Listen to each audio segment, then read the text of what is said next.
mga amiga, hayan. Ngayong oras na ito, tayo ay kukuha ng dahon ng kamote na kung saan ating itong lulutuin ngayong hapunan, mga amiga, hayan. O, di ba? Alam niyo mga amiga, ang dahon ng kamote ay maganda ito sa ating kalusugan. Kasi dapat natin kainin, mga amiga. Wow, di ba? Yan o, ang kataba ng mga dahon dito sa taniman ng gulay, mga amiga, yan. At andoon sa kabila ngayon, andoon din yung mga katanim ng mga okra, ayan. Kukuha kayo doon, mga amiga, mga amiga, ha? Wait lang.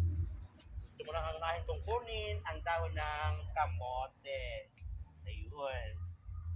O, diba mga amiga, kaya ugaliin nyo magtanim ng mga gulay sa inyong bakuran o paligid, mga amiga. Ayan. O, diba?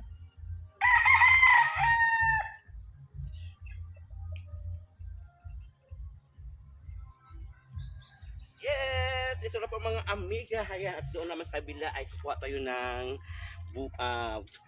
gulay na okra, mga amiga. Ayan mga amiga, tingnan nyo ang bunga ng gulay na okra. Medyo matanda na, mga amiga. Hindi na ito pwedeng kainin kasi nga matigas na, mga amiga. Hayaan na lang natin ito na magurang.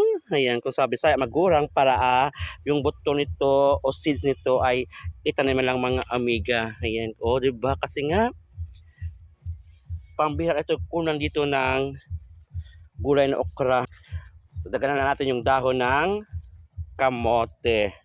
Thank you mga amiga for watching. Please like and share, mga amiga. Bye-bye!